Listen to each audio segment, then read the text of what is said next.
अस्सलाम वालेकुम। हमारे चैनल बिया और माला पर खुश आमदीद। अगर आप हमारे इस चैनल पर पहली दफ़ा आए हैं या आपने अभी तक सब्सक्राइब नहीं किया तो बिया और माला को सब्सक्राइब करना ना भूलिए। मुझे बचपन से ही क्रेज़ था, डॉक्टर बनने का क्रेज़।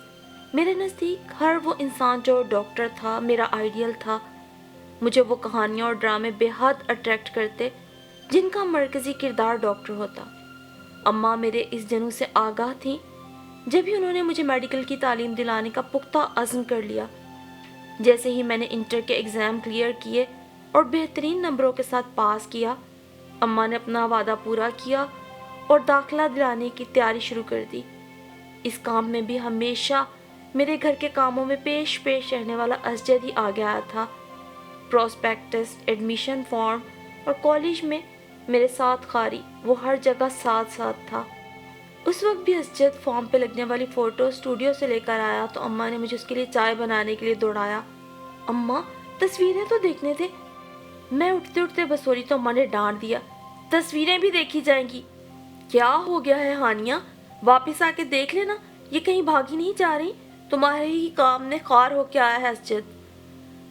हम मैं खोलते हुए पानी में पत्ती डाल रही थी कि उसकी खनखार पे पलटी। असजद को देखकर मैं हैरानी से बोली, यहाँ क्यों आ गए? मैं चाय ला रही हूँ।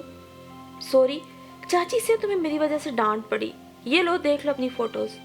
वो मेरी सम तस्वीरों का नन्हा सा लिफाफा बढ़ाते हुए बोला तो मुझे बेसाख्ता हंसी आ गई। अरे ये भी कोई डांट थी? अम्मा तो मुझे इससे भी ज्यादा डांट लेती हैं। वैसे मैं बुरा नहीं मानती, कौन सा गुस्से से कहती हैं। असजद के हाथ से फोटोज लेकर उन पे एक अचुटती निगाह डालते हुए मैंने अपनी अजली सादगी से कहा, हाँ तुम बीबी बच्ची हो ना। वैसे अच्छी आई हैं तुम्हारी फोटोज, इसलिए कि मैं खुद भी बहुत अच्छी हूँ। ये भी अम्मा ही कहती हैं। मैं खिलखिलाई। असजद ने बड़ी ताइदी नज़रों से मेरी तरफ देखा। नहीं, मैं भी कहता हूँ, बल्कि बहुत का इजाफा कर लेता हूँ। उसका लहजा भारी हो गया था, मगर मैं हमेशा की बुद्धू थी, अभी तक उसकी गहरी बातें नहीं समझ पाती थी। अच्छा असजद, तुम्हारा बैठक स्कूल कैसा जा रहा है? असजद ने बैठक स्कूल नाम से एक ऐसा तालीमी इदारा कायम कर दिया था जिसमें गरीब और मजदूर के बच्चों को ना सिर्फ मुफ्त तालीम दी जाती थी बल्कि साथ पैसे भी दिए जाते थे ताकि उनके वालिदैन उन्हें इस तालीम से महरूम न करें। बहुत अच्छा जा रहा है। मेरे कुछ दोस्त भी अब तो मेरे साथ इस प्रोजेक्ट में शरीक हो गए हैं। पहले चंद बच्चे थे मगर अब तो बच्चों की तादाद भी बढ़ती जा रही है।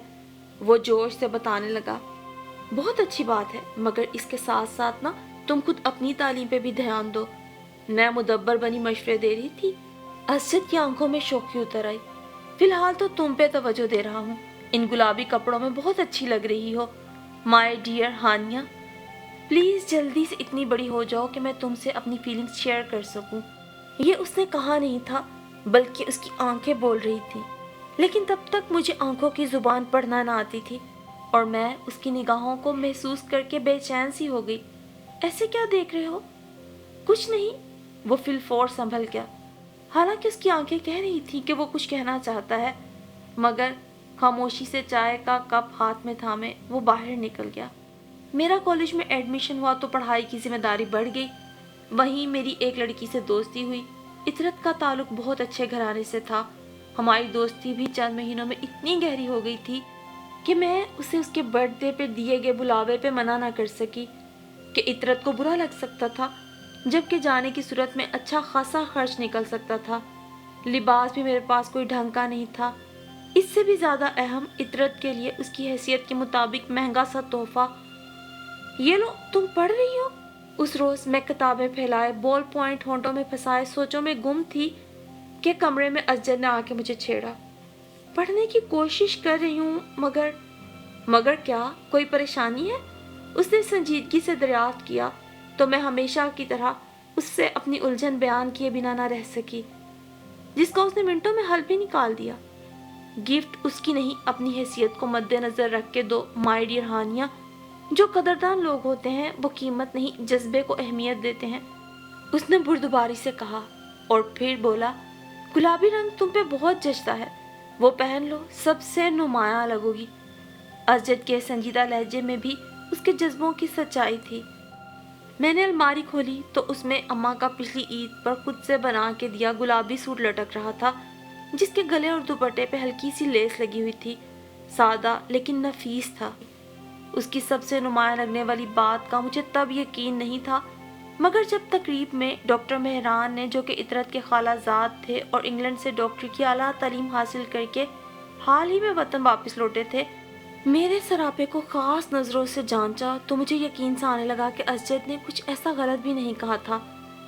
डॉक्टर मेहरान खुद बेहद डैशिंग और हैंडसम था, मगर जब उसकी निगाहों इल्तफात का मरकज़ मैं ठहरी तो वहाँ तकरीब में बहुत हासिदाना और रश्क आमेज निगाहें मेरा घेराव करने लगी। इतरत बता रही थी कि आपको डॉक्टर्स बहुत अच्छे लगते हैं। वो अपना तारुफ करवाने के बाद बहुत दिलचस्पी से मुझे देख रहा था, जबकि मैं नर्वस होने लगी थी। जी बस, मुझे तो आज से कबल अपना प्रोफेशन इतना अच्छा कभी नहीं लगा। वो जाने क्यों इतना खुश हो रहा था। फिर किसी कदर संजीदा होकर बोला, अगर आप बुरा ना माने तो एक पर्सनल सवाल करूं आपसे। और मैं कंफ्यूज होकर उसे देख के रह गई। अगर मैं आपके यहाँ अपना प्रपोजल भिजवाऊँ तो आपको बुरा तो नहीं लगेगा? एक्चुअली हानिया, मैं ऐसा ही हूँ, अचानक मगर पायदार फैसले करता हूँ। आपको पहली निगाह देख लेने के बाद मेरे दिल ने मुझे आगाह कर दिया था कि आप ही वो लड़की हैं जिससे मैं शरीक हयात बना के खुश रह सकता हूँ। मुझे आपकी खूबसूरती से बढ़ के आपकी मासूमियत ने अट्रैक्ट किया। वो बहुत इत्मीनान से हाल दिल कह रहा था और मैं उतनी ही पजल थी कि घबरा के वहाँ से हट गई। मैं डॉक्टर मेहरान की बात को मजाक समझती, एक अमीरजादे का मजाक जो वो लड़कियों से यूं ही कर जाते हैं। अगर जो अगले चंद दिनों में डॉक्टर मेहरान सचमुच अपना प्रपोजल न भिजवा देता, मैं तो गंग होके रह गई। भला ख्वाब इस तरह भी पूरे होते हैं? मैंने हैरत से सोचा और फिर आसूदगी से मुस्कुरा दी।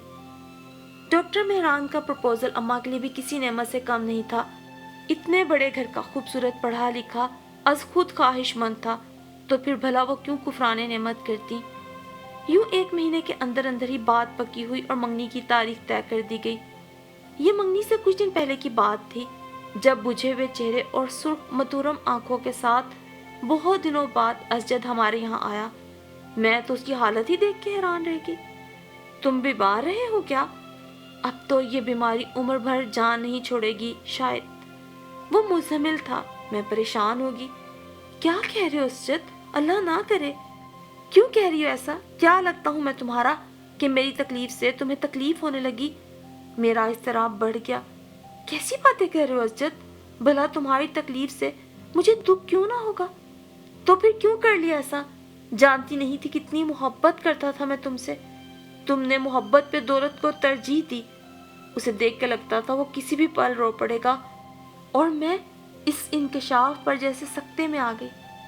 ये क्या कह रहे हो? मैं मुंह पे हाथ रख के 2 कदम पीछे हटी। ठीक कह रहा हूँ। मैं इस इंतज़ार में रहा कि तुम अपनी तालीम मुकम्मल कर लो, कुछ समझदार हो जाओ, मगर मुझे अंदाज़ा ही नहीं था कि तुम बहुत बड़ी हो चुकी हो। इतनी समझ आ गई है तुम्हें कि मैं तुम्हें कुछ दे नहीं सकता, जबकि वो अमीर ज़्यादा। मेरा चेहरा शर्म के मारे लाल पड़ गया। चुप हो जाओ असजद, मैं एकदम चीख पड़ी। ये है तुम्हें मेरी ज़ात से आगाही, ऊपर से दावा भी मोहब्बत का। मेरे लहजे में शायद तंज दर आया। और क्या कहूँ फिर? वो बेहद टूटा हुआ था। मुझे डॉक्टर्स बहुत अच्छे इसलिए लगते थे असजद कि दुखी इंसानियत की खिदमत करते हैं। जब अब्बा अपनी बीमारी से लड़ते लड़ते इस दुनिया से चले गए थे, तब मैंने भी डॉक्टर बनने का फैसला किया था।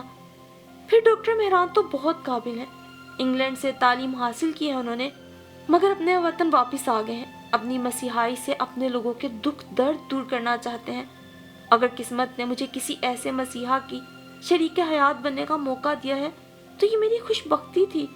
मैं कैसे इस नेमत से मुंह फेर लेती। फिर तुमने कब मुझे बताया कि... मैं बोलते बोलते चुप हुई तो असजद दुख से हंस पड़ा। सही कहती हो, मैंने कब बताया तुम्हें? मगर तुमने देखा भी तो नहीं, महसूस भी तो नहीं किया ना। वरना मैं भी जो काम कर रहा था वो बहुत ख़ास था। तालीम के ज़ेवर से आरास्ता कर रहा था, वो भी उन बच्चों को जिन्हें...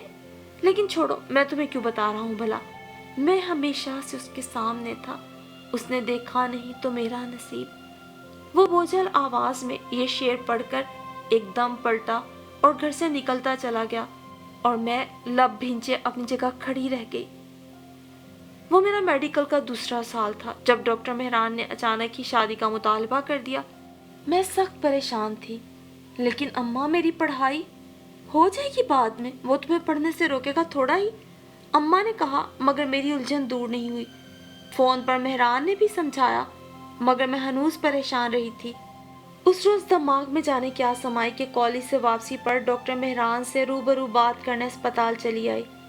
ریسیپشن پہ اپنے بارے میں بتا کر میں کنفیوز ہی بیٹھی تھی جب مجھے اندر بلوانے کی بجائے ڈاکٹر مہران میرا استقبال کرنے خود اپنے آفس سے اٹھائے تھے۔ آپ اور یہاں مائی پلیئر، وہ بہت خوش دلی سے ملے تھے اور میں تو سفید اوور آل میں ملبوس اس زمینی فرشتے کو عقیدت کی نگاہ سے تکنے لگی جو مجھے اپنے آفس لے آئے تھے۔ انہوں نے میرے لیے منٹوں میں چائے کے ساتھ لوازمات کی ٹیبل بھر دی اور اسرار سے کھلائے گئے۔ ادھر ادھر کی کتنی باتیں، میں تو جیسے اپنا مقصد ہی بھول گئی۔ نرم گفتار، مہربان، مشفق، مجھے قدرت کے اس انتخاب پہ رشک آنے لگا۔ اور اسجد، کیا جانے میں نے کیا پایا ہے، ان کے مہربان چہرے پہ مسکراتی آنکھیں کتنی حسین لگتی تھی، زبان کی نرمی، لہجے کی مٹھاس کتنی خاص تھی۔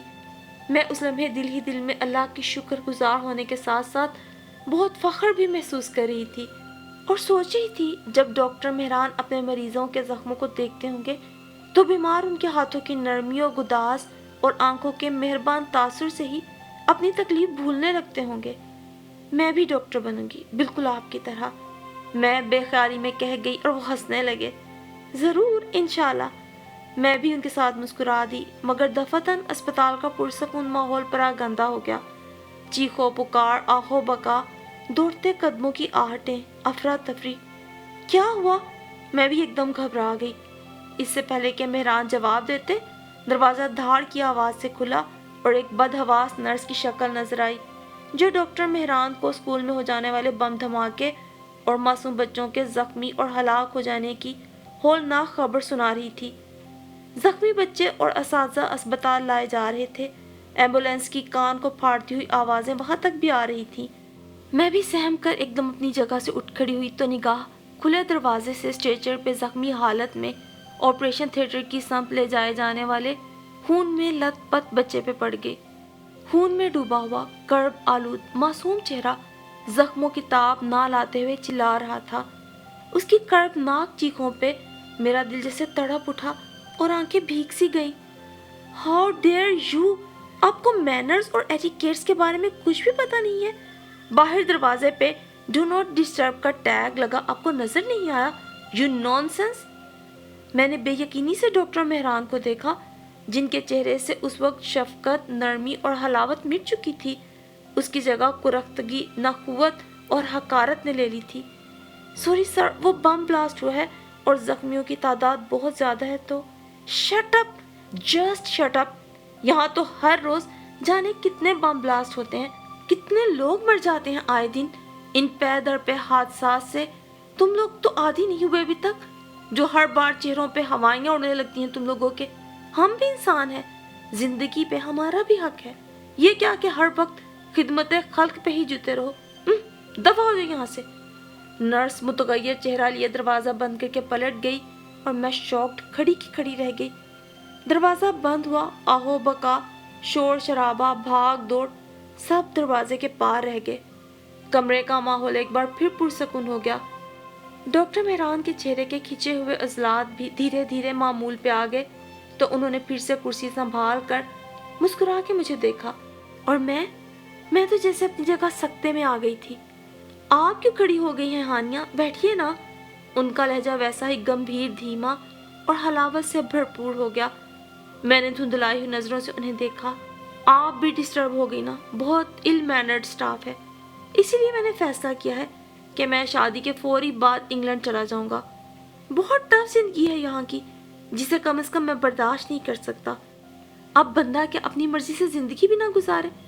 وہ بھنائے ہوئے انداز میں پھر سے اپنی کیفیت مجھ سے شیئر کرنے لگے، لیکن میں بہت سرد نظروں سے انہیں دیکھ رہی تھی۔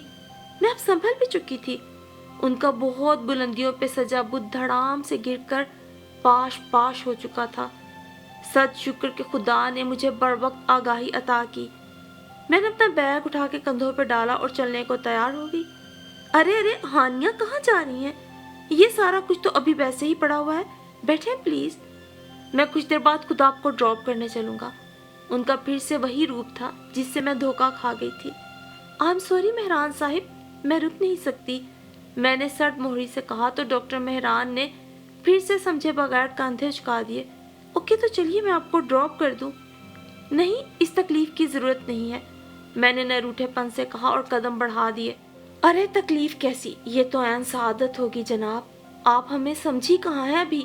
वो हंस के कहते हुए मेरे पीछे आए।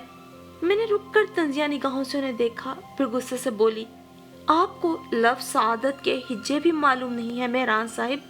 और फिक्र ना करें, मैं अभी तो समझी हूँ आपको, और बिल्कुल सही समझी हूँ। सच शुक्र के जल्दी समझ गई। मेरे लहजे के तंज और आंखों की सर्द मोहरी पे डॉक्टर मेहरान पहली मर्तबा चौंक उठे और ठटक गए। क्या मतलब? उन्होंने किसी कदर हैरानी से कहा था, मगर मैं उन्हें मतलब समझाने को रुकी नहीं थी। बंद दरवाज़ा खोल के निकलती चली गई। और इसका मतलब डॉक्टर मेहरान को तब समझ आया जब बजरिया डाक मंगनी की अंगूठी और दूसरी चीज़ें उन तक पहुंची। वो तिलमिलाते हुए मेरे घर तक आए। क्या मतलब है इसका? उन्होंने अंगूठी मेरे सामने पटक कर तनफ्फुर से कहा। अंगूठी और सामान की वापसी का क्या मतलब हो सकता है डॉक्टर साहब? मुझे ये रिश्ता मंजूर नहीं। ये क्या बदतमीजी है हानिया? वो भड़क के चिल्लाए। ये बदतमीजी नहीं है डॉक्टर साहब, ये अपना दिफा है। मैं आपको मसीहा समझकर आपसे अकीदत लगाए बैठी थी, मगर आप तो। शट अप, वो फिर चिल्लाए। तुम क्या समझती हो खुद को? कोई हूर परी हो? अरे तुम्हारे जैसी लाखों मेरे कदमों में लौटती हैं, मगर मैं उन्हें मुंह नहीं लगाता। तो ठीक है, उनमें से किसी एक को मुंह लगा ले, मेरा अब आपसे कोई ताल्लुक नहीं, मैंने सुकून से कहा। और वो धमकियां देते गुर्राते हुए चले गए। और अम्मा, जो मेरे इस जज्बाती फैसले पे पहले तो जुज़बुज़ थी, डॉक्टर मेहरान के तासुरात से और भी घबरा गई। मैंने तुम्हें समझाया भी था हानिया, इतने बड़े काम मत करो, इतने बड़े लोगों से हम टक्कर नहीं ले सकते। अम्मा, ना तो ये इतना बड़ा काम है और ना ही ये इतने बड़े लोग। ये फैसला अब नागुज़ीर था। मैंने रसानियत से अम्मा को समझाया तो वो बेबस सी नज़रों से मुझे देख के रह गई। और फिर वक्त ने कई करवटें बदली। मज़े की बात, आज 5 साल गुजर चुके हैं। मैं डॉक्टर हानिया बन चुकी हूँ। गरीब और नादारों की खिदमत में जी जान से मसरूफ़ हूँ। मैंने शादी भी की है। असजद मेरे 3 साला बेटे का बाप है और आज भी मुझसे उतनी ही मोहब्बत करता है। अब तो उसका बैठक स्कूल भी बहुत तरक्की कर गया है। और अम्मा जो डॉक्टर मेहरान से रिश्ता तोड़ने के फैसले पे दिल ही दिल में मुझसे खफा थी, आज वो भी मुझे मुतमईन, सरशार और कामयाब देखकर मेरे उस बरवक्त लिए गए फैसले से बहुत मुतमईन नजर आती हैं। ज़रूरी तो नहीं कि फैसले वालिदैन ही अच्छे करें, कभी कभार बच्चों के फैसले भी पायदार होते हैं। कि फैसला साजी का ताल्लुक ज़हनी सलाहियत से है, ना कि उम्र या तजुर्बे से। होती है एक उम्र आइडियलिज्म में मुब्तला होने की, जिस तरह कि मैं डॉक्टर से एक अजीब से रोमांस में मुब्तला थी। दर हकीकत मेरा ये रोमांस भी तो डॉक्टरी के पीछे छुपे मसीहाई के उस जज्बे से था। और मसीहा होने के लिए ज़रूरी नहीं कि आप डॉक्टर ही हों, और खिदमत खल्क ही तो करनी है, उसके लिए सफ़ेद कोट पहनना ज़रूरी नहीं। कई लोग मट्टी और धूल में अटे हाथों से भी खिदमत खल्क कर रहे हैं। बस ये तो एक फ़लसफ़ा है जो समझ आने की देर है। जल्द या बदेर जब भी समझ आए, वही दिन आपकी ज़िंदगी का पहला सबसे कीमती और कारआमद दिन साबित होता है। और यकीनन मेरी ये कहानी आज के बहुत से नौजवानों के लिए एक अमली सबक भी होगी।